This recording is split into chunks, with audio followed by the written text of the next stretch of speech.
Tu as demandé que je ne te dérange pas, mais je me contente d'écouter. Je suis marié à Jessica Porter depuis 2 ans, 4 mois et quelques jours. J'ai cessé de compter les jours quand tout a commencé à changer. Au début, j'avais l'impression d'avoir déterré quelque chose d'extraordinaire, comme si j'avais échappé aux sombres statistiques des mariages qui s'effondrent pour découvrir un havre doré d'amour éternel. Pendant les 6 premiers mois, j'étais certain d'avoir tout compris. Tandis que mes connaissances à la salle de sport échangeaient des griefs sur leurs femmes qui râlaient, sur les courses oubliées et les silences passifs agressifs, je jubilais secrètement de ma bonne fortune. Jessica n'était pas comme ça. Elle était chaleureuse, enjouée, affectueuse. Elle m'envoyait des textos avant même que mon réveil ne sonne, me rappelant à coups d'émojis et de mots doux que j'étais aimé. Chaque matin me faisait l'effet d'un prolongement de notre lune de miel. Même les routines les plus banales avaient un certain éclat. Elle m'envoyait des selfies depuis la pièce d'à côté, simplement pour me dire que je lui manquais, alors que je l'entendais littéralement respirer de l'autre côté du mur. Elle glissait des petits mots dans mon déjeuner, dessinait des cœurs sur les serviettes en papier et portait mes sweats à capuche pour la seule raison qu'ils étaient imprégnés de mon odeur. Nous dansions dans la cuisine à minuit en préparant des quesadillas. Nous nous lancions dans des débats sans fin pour savoir si Piège de cristal était un film de Noël. Et nous partions en virée sur un coup de tête, sans plan, avec pour seul bagage de vieilles chansons, des blagues idiotes et le vent dans nos cheveux. C'était facile. C'était enivrant. Et ce n'était pas seulement le fruit de mon imagination. Ma mère l'adorait. Mon meilleur ami, 2 fois divorcé avant ses 35 ans, clamait que j'avais dû pirater le système. Je les croyais. J'ai même caressé l'idée de lancer un blog dédié à l'art de garder sa femme éprise de soi.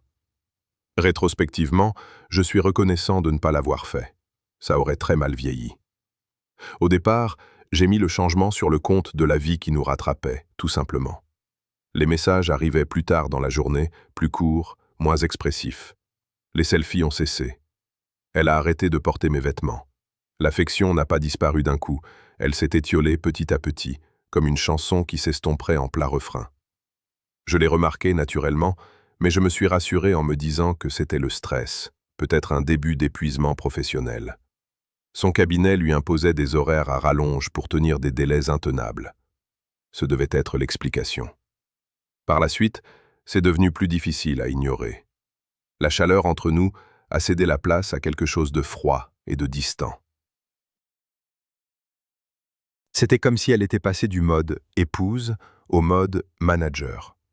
Je subissais un entretien d'évaluation au sein de mon propre foyer. Chaque conversation semblait formelle, voire stratégique. Elle s'est mise à traiter l'intimité comme une tâche planifiée, envoyant des messages qui ressemblaient à des courriels des ressources humaines.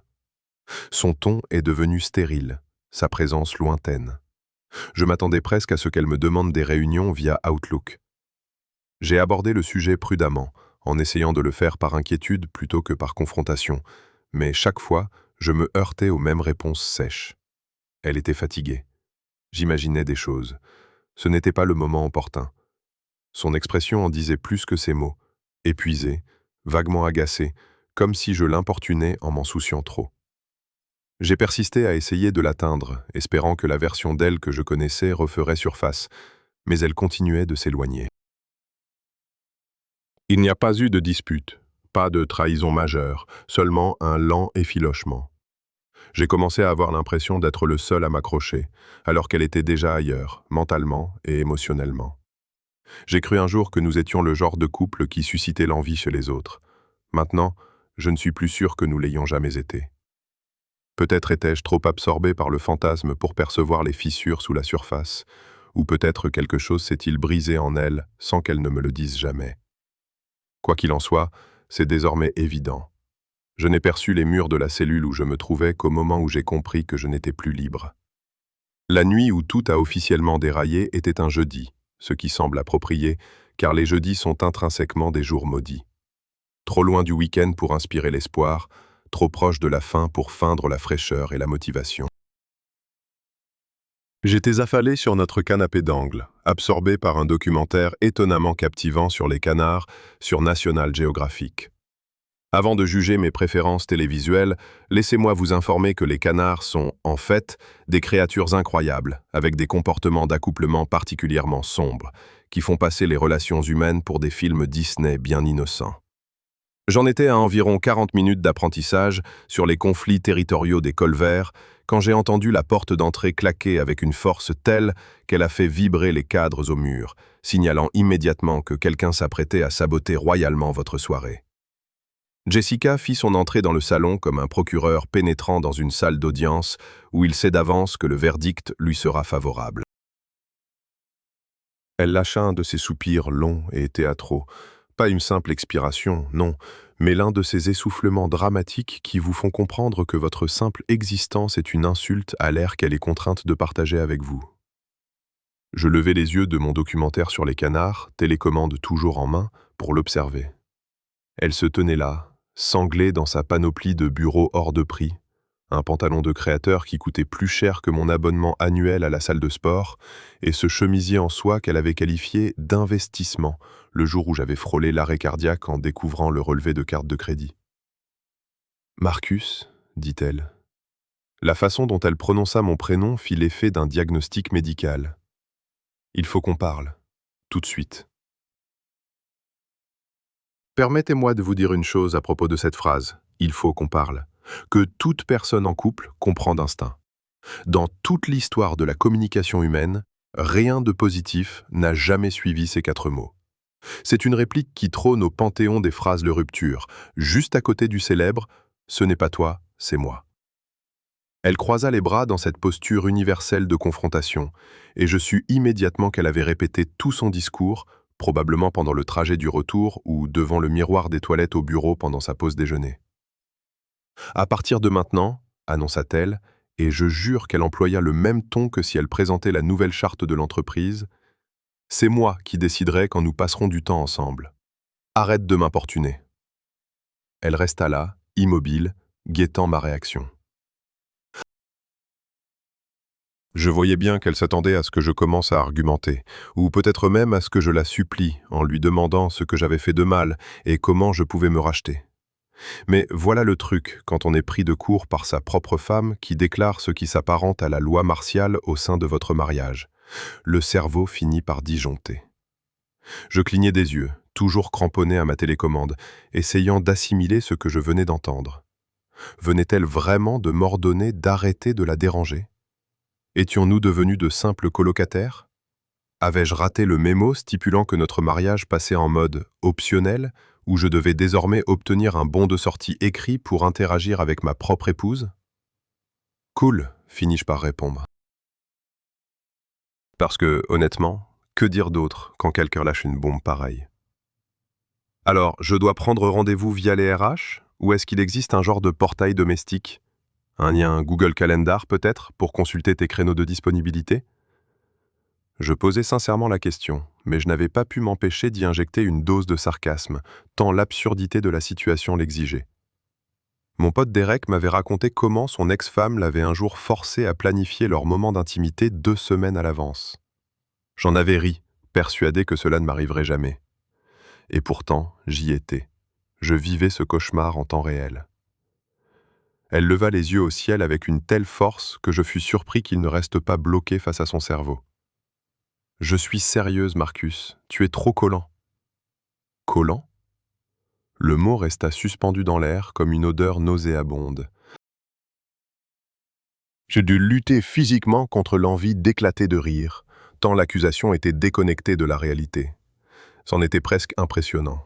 Moi, collant ? J'avais une fois attendu 3 heures entières devant un magasin de vêtements pendant qu'elle essayait ce qui semblait être chaque article en rayon, y compris des pièces qui n'étaient même pas à sa taille, simplement parce qu'elle voulait voir le rendu de la coupe.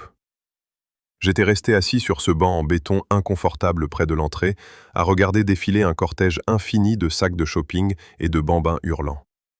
Je ne m'étais pas plaint une seule fois. Pas quand mon dos avait commencé à me lancer, ni quand la faim m'avait tenaillé en réalisant que j'avais bêtement sauté le déjeuner. Pas même quand elle était enfin ressortie, après ces 3 heures, avec un unique article qu'elle finirait par rendre la semaine suivante, parce que la couleur n'était pas la même à la lumière du jour. Ce n'est pas le comportement d'un mec collant, c'est un dévouement de niveau olympique. C'est le genre de patience qui devrait vous valoir une médaille ou au moins une plaque commémorative avec la mention « Au mari le plus tolérant du monde ».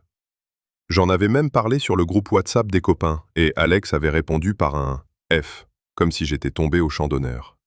Ce qui, pour être honnête, n'était pas loin de ce que je ressentais. Mais bien sûr, Jessica, c'est moi qui suis collant, parce que j'aimerais parfois passer du temps avec ma femme ou que j'espère une réponse à un SMS dans un délai raisonnable. C'était clair, j'étais le problème dans cette équation. Pourtant, c'est à ce moment précis que je pris la décision qui allait radicalement changer la suite des événements. Au lieu de contre-attaquer, de me défendre ou de me lancer dans une présentation PowerPoint détaillée listant toutes les fois où j'avais été l'exact opposé d'un pot de colle, je me contentais de sourire. Ce n'était même pas un de ces sourires de façade qu'on affiche pour la forme, c'était sincère, parce qu'en moi, il y a eu comme un déclic, comme un interrupteur dans mon cerveau qui aurait soudain basculé pour me dire « Tu sais quoi? Voyons voir où tout ça nous mène. » C'était le genre de sourire qu'on arbore quand on réalise soudain qu'on a un carré d'as en main, alors que l'adversaire n'en a pas la moindre idée. « Pas de souci, chef », ai-je lancé, en lui adressant un petit salut militaire moqueur pour la forme. « Considère-moi comme officiellement serein et bien trop occupé pour t'importuner. Je reste dans mon périmètre, à vivre ma meilleure vie de mec pas collant. » Le sarcasme était si épais qu'on aurait pu s'en faire des tartines. Mais soit elle n'a rien capté, soit elle s'en fichait royalement. Elle est restée plantée là quelques secondes de plus, s'attendant peut-être à ce que je m'effondre ou que je lui cours après quand elle finirait par sortir en coup de vent, comme elle ne manquerait pas de le faire. Mais je me suis contenté de remettre le son de mon documentaire sur les canards, retournant à l'étude du comportement des oiseaux aquatiques comme si rien d'important ne s'était produit. Elle est partie en trombe. C'était une véritable tempête, ponctuée de bruits de pas tonitruants qui faisaient gémir le parquet et d'un claquement de porte si théâtral qu'il a fait trembler les murs du salon. Je pouvais presque sentir sa satisfaction irradier dans toute la maison comme une vague de chaleur. Elle était persuadée d'avoir remporté une victoire éclatante et d'avoir établi sa domination absolue sur la hiérarchie de notre couple. Elle se figurait sans doute m'avoir remis à ma place, fixant une limite nette censée me faire réaliser à quel point son attention m'était vitale, pour me forcer à revenir en rampant, armé d'excuses et de promesses d'être moins exigeant. Ce qui lui échappait, ce qu'elle ne pouvait absolument pas prévoir dans ce moment de triomphe plein de morgue, c'est qu'elle venait de m'offrir une chose dont j'ignorais avoir désespérément soif. La permission, l'autorisation d'arrêter de faire tant d'efforts, la liberté de cesser de marcher sur des œufs, toujours à craindre de dire un mot de travers ou d'adopter le mauvais ton. Le droit de ne plus être le seul dans ce mariage a semblé sincèrement investi dans sa réussite. Elle venait de ratifier ce que j'ai baptisé mentalement le contrat de silence, un accord sans valeur juridique mais émotionnellement libérateur, par lequel j'acceptais ses déclarations au pied de la lettre et cessais de la déranger une bonne fois pour toutes, sans exception. En conséquence, j'ai suivi ces consignes à la lettre. Et pour être tout à fait honnête, cela s'est avéré bien plus difficile que je ne l'avais imaginé. Non pas par manque d'elle ou par nostalgie, mais parce qu'il est intrinsèquement ardu de briser des habitudes ancrées quand on a passé 2 années entières à se conditionner pour agir d'une certaine manière, créant des automatismes quasi mécaniques. Le premier jour du contrat de silence fut un véritable calvaire. Le premier jour, vraiment. Je ne vais pas embellir la réalité. Je me suis réveillé ce vendredi matin et mon pouce a lévité dangereusement au-dessus de son nom dans mes contacts. Un pur réflexe musculaire. Une tentative d'envoyer le rituel SMS de bonjour que j'expédiais religieusement depuis 2 ans. J'étais comme un automate de messagerie. Je me suis intercepté environ 3 fois avant midi, me figeant à chaque fois en plein mouvement pour me rappeler « Non, elle t'a explicitement demandé de ne plus la déranger, et je suis un homme de parole. » Le deuxième jour a marqué le début des vrais symptômes de sevrage. Je parle de cette anxiété étrange et troublante qu'on ressent quand on est habitué à une communication constante et qu'on se retrouve brusquement face au silence absolu, comme si un câble vital avait été sectionné. Mon téléphone me semblait plus léger, moins important, comme s'il avait perdu sa fonction première. Tout au long de ma routine quotidienne, je le sortais, m'attendant à des notifications qui n'arrivaient jamais, ressentant des vibrations fantômes qui n'étaient que des jeux cruels de mon imagination. Vers 3 heures de l'après-midi, j'ai carrément rédigé un message complet. « Salut, comment se passe ta journée ?» Et mon doigt était suspendu au-dessus du bouton d'envoi avant que mon cerveau n'explose en une tirade digne d'un sergent instructeur furieux. « Rompez les rangs, soldats, souvenez-vous de la mission !» J'ai effacé ce message avec une telle rapidité qu'on aurait pu croire que je détruisais une preuve compromettante dans un procès criminel. Pourtant, au 3e jour, un véritable changement a commencé à s'opérer dans ma conscience, comme si les nuages se dissipaient après une tempête dont je n'avais pas pleinement réalisé l'existence. Je me suis réveillé, j'ai suivi ma routine matinale, douche, café, semblant d'intérêt pour les infos du matin, et j'ai réalisé avec une lucidité soudaine que l'idée d'envoyer un message à Jessica ne m'avait pas effleuré l'esprit une seule fois. Ce n'était tout simplement pas venu naturellement. Et c'est là que j'ai mesuré toute la portée de la situation. Comme une révélation. « Attends un peu », me suis-je dit. Elle m'a dit explicitement de ne plus la déranger. Ce n'est pas un exercice de mesquinerie ou une manipulation stratégique. C'est moi qui me conforme à la lettre à ses instructions, pourtant claires et sans ambiguïté. En vérité, je ne fais qu'être un mari obéissant. À vrai dire, je mériterais une médaille pour ma capacité d'écoute exemplaire et mon aptitude manifeste à respecter des limites explicitement définies. Plus j'envisageais la situation sous cet angle, plus je me sentais sincèrement libéré. Comme si j'avais déniché dans l'univers une faille restée jusque-là invisible, qui n'attendait qu'un œil averti. Le 4e jour a marqué le début de ma véritable renaissance. Et j'emploie ce terme à dessein, car renaître est précisément la sensation que j'éprouvais. Je ne me contentais pas de survivre ou de vivoter, je m'épanouissais pour de bon. Vous connaissez le refrain habituel sur les gens qui se redécouvrent après une rupture. Eh bien, moi, je me redécouvrais en plein mariage. Un phénomène soit profondément déprimant, soit remarquablement éclairant, selon le point de vue qu'on adopte. J'ai découvert la véritable sonorité de la paix quand elle n'est plus parasitée par des rappels constants de surveiller mon ton, par les soupirs dramatiques que provoque le bruit supposé de mon bol de céréales, ou par le simple fait d'exister d'une manière qui parvient, on ne sait comment, à offenser l'autre par ma seule respiration. C'est calme, vraiment merveilleusement calme. Je pouvais enfin entendre mes propres pensées avec clarté pour la première fois depuis des mois. Et il s'est avéré qu'elles étaient plutôt de bonne compagnie. Ce samedi-là, j'ai fait une chose que je n'avais pas faite depuis plus d'1 an. Je me suis réinscrit à la salle de sport. Pas le club chic et branché où Jessica me traînait d'habitude pour des séances de yoga en couple où j'avais l'impression que mon corps me trahissait en direct, mais la vieille salle de fonte du centre-ville, celle où les mecs grognent sans complexe et où tout le monde se fiche éperdument que vous portiez une tenue assortie ou des t-shirts élimés et troués. Dès que j'en ai franchi le seuil, j'ai eu l'impression de rentrer chez moi, dans un endroit dont je ne savais même pas qu'il me manquait. L'odeur des tapis en caoutchouc et des shakes protéinés, le fracas des poids qui s'entrechoquent. Ces affiches de motivation tellement clichés qu'elles en redevenaient presque inspirantes. C'était absolument parfait.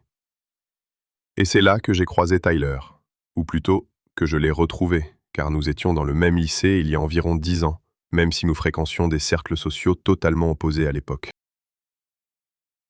Tyler avait l'air d'un être humain passé sous Photoshop pour atteindre une définition musculaire maximale. Le gars était sculpté comme une véritable statue grecque, méticuleusement conçue pour donner des complexes à n'importe quel homme ordinaire. Il m'a vu galérer au développé couché avec une charge probablement bien trop ambitieuse pour quelqu'un dont l'activité physique principale, l'année passée, s'était résumée à déambuler du canapé au réfrigérateur. Il s'est approché avec un sourire franc et affable qui me l'a immédiatement rendu sympathique. « Salut mec, t'as besoin d'une parade ?» m'a-t-il demandé. J'ai accepté avec reconnaissance l'alternative consistant à finir littéralement écrasé sous une barre avec « mort par excès de confiance à la salle » gravé sur ma pierre tombale. On a discuté entre 2 séries et je me suis surpris à lui déballer toute l'histoire avec Jessica. Pas en mode lamentation pathétique au-dessus de mon shake, mais plutôt comme si je racontais une anecdote bizarre arrivée à quelqu'un d'autre, avec suffisamment de recul pour en voir l'absurdité. Tyler a écouté attentivement, hochant la tête d'un air entendu, comme s'il avait déjà entendu ce genre de récit, puis il a lâché un truc qui m'a achevé. Mec, elle t'a mis en mode « ne pas déranger ». C'est violent. On a tous les deux explosé de rire.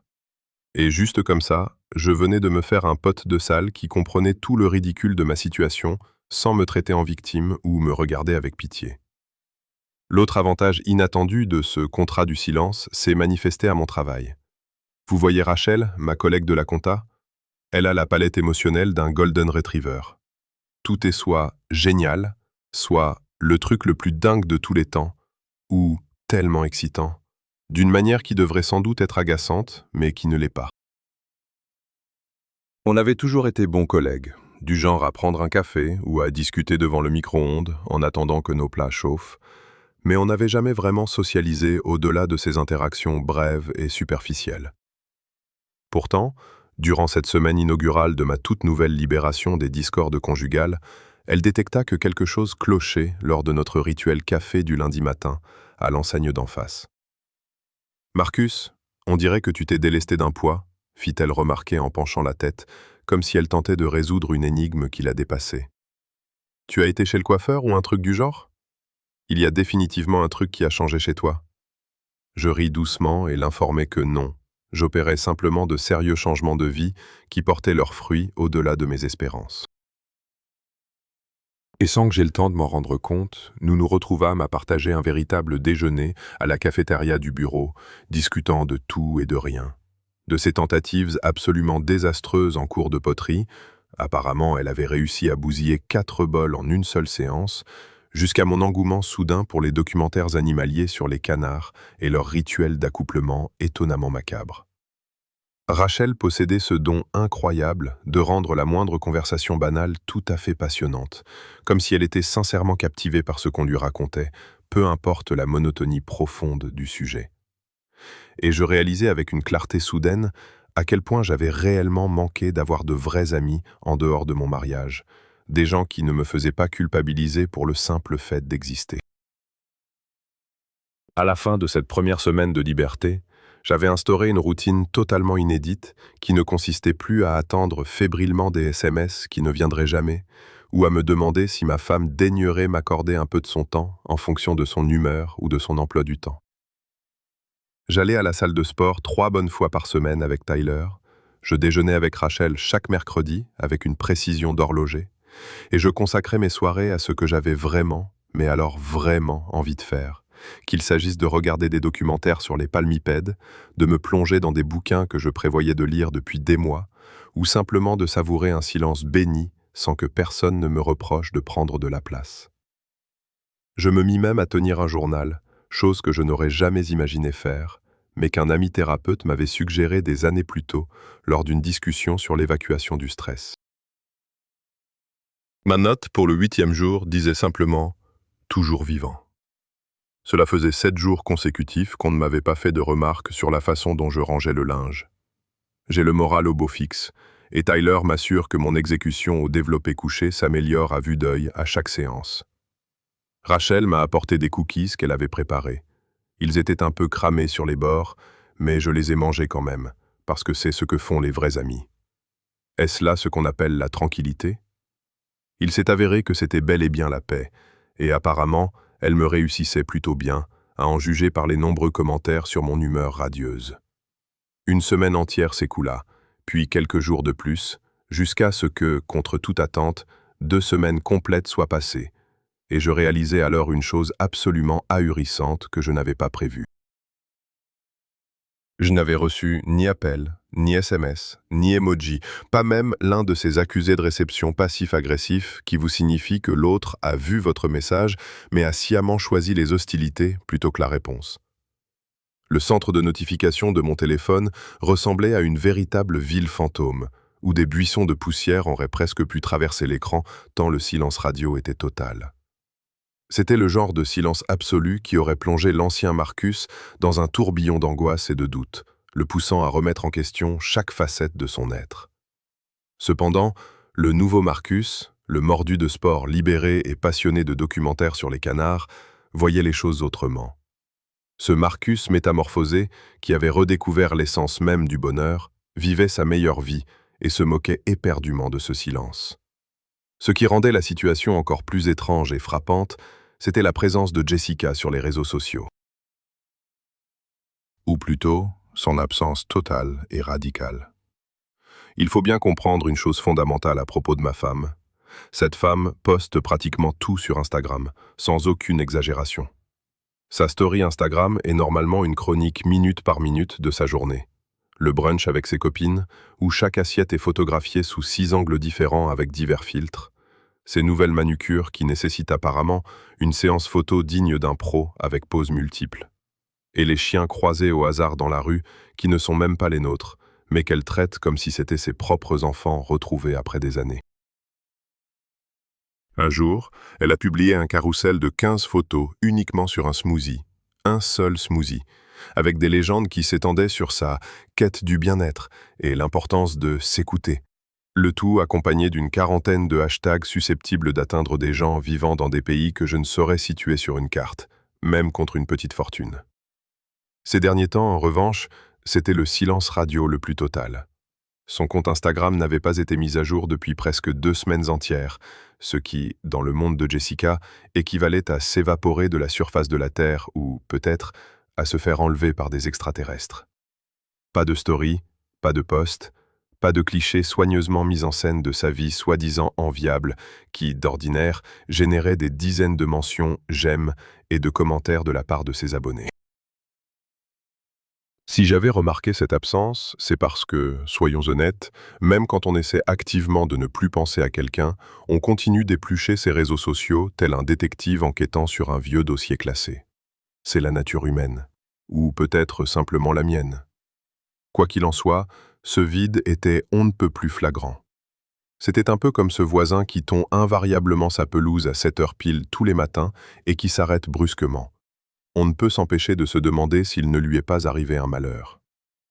J'ai mentionné cette anomalie à Derek autour de quelques bières ce jeudi soir-là, dans notre repère habituel, un bar miteux nommé le Rusty Encore, qui sert des wings si divines qu'elles devraient probablement être illégales, et de la bière si peu chère qu'on évite de trop l'interroger sur sa provenance. Derek est mon plus vieil ami. Le genre de type qui a essuyé assez de drames sentimentaux pour écrire un manuel pratique sur tout ce qu'il ne faut pas faire dans un mariage. Nous en étions à notre 3e bière, nous attaquant laborieusement à une montagne d'ailes de poulet sauce buffalo qui nécessiterait certainement une séance de sport expiatoire avec Tyler le lendemain matin, quand j'ai abordé le sujet du blackout numérique de Jessica. Alors comme ça, elle a coupé le courant ? A lancé Derek en essuyant de la sauce piquante sur sa barbe avec une serviette en papier qui avait indiscutablement connu des jours meilleurs. La manœuvre tactique classique. Elle attend de voir exactement combien de temps il te faudra pour craquer et revenir en rampant, à quémander son attention comme un chiot qui sait qu'il a fait une bêtise.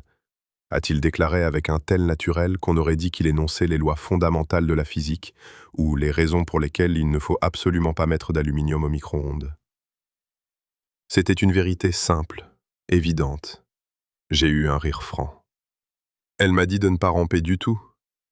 Mec, je ne fais que respecter les limites, comme un bon mari émotionnellement intelligent qui écoute les besoins clairement exprimés de sa femme. Si ça se trouve, je mérite une médaille pour l'excellence de ma communication. Elle voulait de l'espace. Je lui laisse carrément tout le système solaire.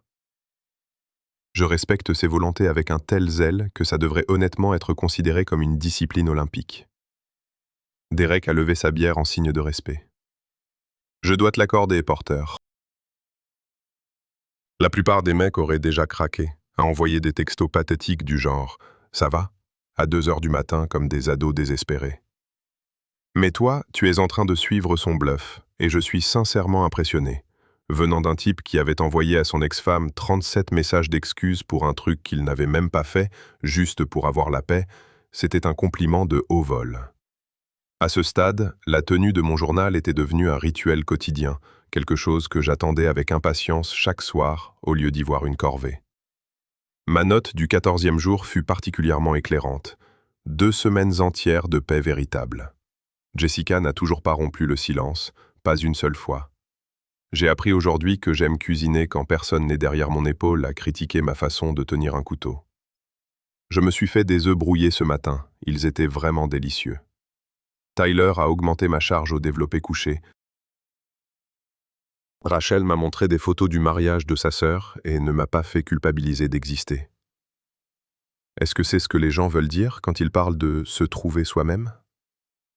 Puis, le 10e jour, un mardi, tout ce qu'il y a de plus ordinaire, mon téléphone a vibré au travail.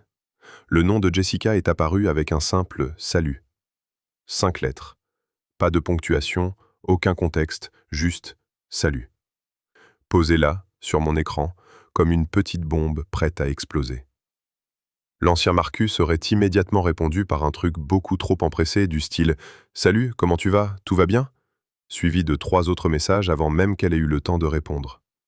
Mais le nouveau Marcus, la version 2.0, adepte de la salle et mentalement stable, qui savourait cette paix bénie, a regardé le SMS, a posé son téléphone face contre terre sur son bureau et s'est remis à son tableur comme si absolument rien ne s'était passé. Je l'ai ignoré pendant 6 heures. 6 heures glorieuses, mesquines et absolument délibérées, où j'ai poursuivi ma journée sans le moindre état d'âme. Je suis allé déjeuner avec Rachel, j'ai fait une séance rapide à la salle avec Tyler, j'ai répondu à des emails professionnels réellement importants et j'ai même réorganisé le tiroir de mon bureau. Chaque fois que mon téléphone vibrait avec ce que j'imaginais être des relances de Jessica, je ne regardais pas. Quand j'ai fini par jeter un œil à 18h30 ce soir-là, assis dans ma voiture après le boulot, j'ai vu qu'elle n'avait rien envoyé d'autre, juste ce petit « salut » qui traînait là et qui devait probablement la faire gamberger. J'ai tapé ma réponse avec l'énergie de celui qui s'en tape royalement. « Salut ». Envoyer. Lui renvoyer exactement la même balle. Lui donner précisément ce qu'elle m'avait donné. 15 secondes plus tard, montre en main, parce que je surveillais l'heure, mon téléphone a littéralement explosé de notifications. « Pourquoi tu fais l'idiot ?» Vibre. « Ça va pas ?» Vibre. « C'est immature, Marcus. » 3 messages coup sur coup, chacun plus dégoulinant d'indignation que le précédent, comme si j'avais commis un crime de lèse-majesté. J'ai carrément ri tout seul dans ma voiture, faisant sursauter un type qui passait par là et qui m'a sûrement pris pour un fou. L'ironie était si épaisse qu'on aurait pu la couper au couteau et la servir lors d'un dîner mondain. C'était elle qui avait créé la règle, elle qui l'avait imposée, et voilà qu'elle piquait une vraie crise parce que je l'appliquais à la lettre. C'est comme dire explicitement à quelqu'un de ne pas vous acheter de cadeau d'anniversaire et de faire ouvertement la gueule quand il se pointe les mains vides le jour J. Je n'ai pas répondu à ces messages-là non plus.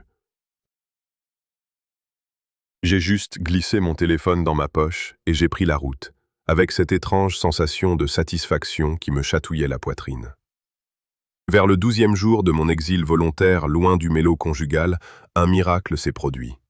J'ai commencé à me sentir vraiment bien dans ma peau, pas juste « ça va » ou « on fait avec », mais carrément bien, du genre réveil naturel en pleine forme avant que l'alarme ne sonne. C'était fou, parce que je ne m'étais pas rendu compte jusque-là à quel point mon énergie quotidienne était siphonnée par la maintenance émotionnelle constante que nécessitait mon mariage avec Jessica. Il s'avère que la paix est criminellement sous-estimée. Personne ne parle de la tranquillité comme de quelque chose d'éminemment désirable. Tout le monde court après la passion et l'adrénaline, mais vous savez ce qui est vraiment intéressant? Dormir toute la nuit sans se réveiller à 3 heures du matin, bouffé par l'anxiété. Je dormais comme si j'étais en congé payé. Un sommeil profond, ininterrompu et enfin réparateur. J'avais repris la course à pied, un truc que je n'avais plus fait depuis la fac. Rien de fou, juste 30 bonnes minutes dans le quartier 3 fois par semaine. Et puis, les appels ont commencé. Ça a commencé innocemment. Un coup de fil pendant ma pause déjeuner, au 13e jour. J'étais chez Chipotle avec Rachel, en plein débat sérieux sur la question de savoir si le supplément guacamole valait vraiment son prix. La réponse est oui, absolument. Quand mon téléphone s'est allumé, affichant le nom de Jessica en gros, Rachel a haussé les sourcils en pleine bouchée. J'ai juste secoué la tête et j'ai décliné l'appel. Pas aujourd'hui, Satan. j'ai murmuré, et Rachel a failli s'étouffer avec son riz tellement elle a ri. Mais ce coup de fil n'était que la mise en bouche. Le soir venu, mon téléphone était inondé de notifications. 3 appels en 2 heures, tous délibérément ignorés, m'apportaient une satisfaction croissante. J'étais à la salle de sport avec Tyler quand le 4e appel a surgi. Tyler a vu mon rapide coup d'œil au téléphone, suivi de mon sourire. « Ta femme » a-t-il demandé. Quand j'ai hoché la tête, il a simplement remué la sienne d'un air entendu. « Mec » a-t-il affirmé, « elle est en train de vriller. Toi, tu fais ta vie, et elle ne supporte pas de ne plus être le centre de ton univers. » J'ai fini par répondre, uniquement parce que l'appel est arrivé pendant que je rentrais chez moi et que le Bluetooth de la voiture s'est connecté automatiquement. Avant même que je puisse placer un mot, elle a déversé un torrent de rage pure. « Tu me punis !» s'est-elle exclamée. « Tu me manipules. C'est de la maltraitance émotionnelle, Marcus. » J'ai éclaté de rire, manquant de perdre le contrôle du véhicule. Cette femme, qui m'avait explicitement ordonné de ne plus la contacter, m'accusait de manipulation parce que je respectais les limites qu'elle avait elle-même fixées. « Ma puce », ai-je répondu en reprenant mon souffle, « je ne te punis pas. En fait, je fais précisément ce que tu m'as demandé. C'est toi qui as fixé les règles, je m'y tiens, ce n'est pas après moi que tu es en colère. Tu es furieuse parce que je m'en sors mieux que tu ne l'imaginais. » Un silence a suivi. Puis, d'une voix sourde, elle a avoué. « Je pensais juste que tu te battrais pour nous. » « Me battre pour nous ? Tu m'as dit texto d'arrêter de t'emmerder. Me battre impliquerait forcément de t'emmerder. Je suis dans une impasse totale, là. Si je te cours après, on me traite de pot de colle. Si je te laisse de l'espace, on m'accuse d'abandonner la relation. J'ai choisi l'option qui me permet de dormir tranquille la nuit. » Le vendredi après-midi, à 14h15, j'endurais la réunion la plus assommante du monde quand le téléphone de mon bureau a sonné. Kelly, à la réception, avait l'air inquiète. « Marcus, ta femme est là, dans le hall. » Elle affirme que c'est urgent. Elle a l'air vraiment bouleversée. Mon cœur a raté un battement. Je me suis dirigé vers le hall, l'appréhension chevillée au corps. Elle était là, vêtue d'un manteau de créateur, le maquillage impeccable, cramponnée à son téléphone. Dès qu'elle m'a aperçu, elle s'est pratiquement jetée sur moi. « Pourquoi tu ne réponds pas à mes appels ? Ça fait des jours que j'essaie de te joindre. »« Parce que tu m'as dit de ne plus te déranger. »« Pas comme ça. » Sa voix a résonné dans tout l'espace. Des têtes ont commencé à dépasser des cloisons de bureau. « Tu sais très bien ce que je voulais dire. La prochaine fois que tu me donneras des instructions explicites, je téléchargerai le mode d'emploi pour en déchiffrer tous les sens cachés. » C'était une catastrophe. Pas ici. Dehors, tout de suite. À peine étions-nous arrivés sur le parking qu'elle a explosé. « Tu essaies de me manipuler. Tu joues avec mes nerfs. » Je suis resté de marbre. « Jessica, ce n'est pas moi qui te fais passer pour une folle. Tu as conduit jusqu'à mon travail et tu as commencé à hurler. Tu t'es mise dans cet état toute seule. » Elle a brusquement changé de tactique. Ses épaules se sont affaissées et les larmes ont commencé à monter. « Tu me manques, tout simplement. Je ne te manque pas ?» L'ancien moi aurait cédé, mais le moi actuel était devenu immunisé. « J'ai été là pendant toute cette épreuve. Tu m'as dit d'arrêter de t'importuner. Je m'y suis tenu. Si je te manque, c'est ton problème. » Alors, tu tires un trait sur 2 ans ? Jessica, tu n'as pas juste déclenché une dispute. Tu as décrété que c'était toi qui déciderais quand nous passerions du temps ensemble, et tu m'as ordonné de te laisser tranquille. Tu as transformé notre mariage en dictature. J'ai fini d'être ton distributeur automatique d'émotions. Tu vas le regretter. Peut-être, mais au moins, je le regretterai en silence, sans personne pour me dire que je m'y prends mal. J'ai sorti mes clés. Je mets fin à ce cirque.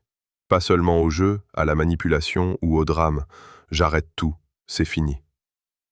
Au bureau, l'incident du parking a alimenté les conversations pendant 1 semaine. J'ai envoyé un email aux ressources humaines pour signaler l'incident. Linda m'a répondu « Nous avons pris note de l'événement. N'hésitez pas à nous contacter si la situation s'envenime. » Pendant ce temps, Jessica a lancé une campagne de victimisation sur les réseaux sociaux. Son compte Instagram a été inondé de publications sur la guérison après une relation avec un pervers narcissique et sur le silence comme forme de maltraitance. Ses selfies retouchés étaient légendés, plus fortes qu'hier. J'ai tout fait défiler sans sourciller. Derek m'a appelé. Ta femme pète les plombs en ligne. Laisse-la poster ce qu'elle veut. Je mène ma meilleure vie, Tyler. Mec, tu n'as pas juste évité une balle, tu as esquivé un missile entier. 3 mois ont passé. Je me suis retrouvé dans mon appartement, savourant un café parfaitement préparé. Aucun contact pendant 3 mois glorieux. Puis, elle m'a envoyé un email avec pour objet « Il faut qu'on parle ». C'était de la manipulation déguisée en prise de conscience. Elle y mentionnait sa thérapie, son cheminement, sa croissance personnelle et tous les mots à la mode du moment. Mais le message sous-jacent était clair. Le nouveau mec l'avait larguée. Elle se sentait seule. J'ai fixé cet email pendant 30 secondes. Puis, je l'ai fermé, sans répondre. J'ai simplement rabattu l'écran de mon ordinateur et repris une gorgée de café. Je m'étais mis à l'ébénisterie et je fabriquais un bureau en chêne tout simple. Chaque arête que je ponçais représentait l'abandon d'une rancœur. Chaque assemblage que j'ajustais symbolisait la reconstruction de ma vie. Une fois terminé, je les contemplais avec une réelle fierté. J'avais créé quelque chose d'imperméable à la critique. Ma vie s'était rétrécie depuis que les papiers du divorce avaient été déposés. Le divorce était inévitable. Moins de gens, moins d'obligations. Mais plus petit ne veut pas dire moins bien. Parfois, éliminer le surplus vous laisse exactement avec ce dont vous avez besoin. J'ai continué à aller à la salle de sport avec Tyler 3 fois par semaine, à déjeuner avec Rachel le mercredi et à manger des ailes de poulet avec Derek le jeudi. Je me suis inscrit à des cours de poterie le mardi soir. Chaque matin, je me réveille et je trouve chaque chose exactement là où je l'avais laissée. Je m'étire, je prépare mon café et je murmure « Pas de dispute aujourd'hui ». Et il n'y en a aucune. Il s'avère que le silence n'était pas une forme de punition, contrairement à ce que Jessica essayait de dépeindre. Le silence, c'était la liberté déguisée. Le genre de liberté qui permet de respirer profondément et de se rappeler qui l'on était avant d'épuiser toute son énergie à essayer d'être assez bien pour quelqu'un qui avait décidé que vous ne l'étiez pas. J'ai mon bureau en chêne, mes rituels de café, ma routine sportive et ma paix. Et en vérité, c'est amplement suffisant.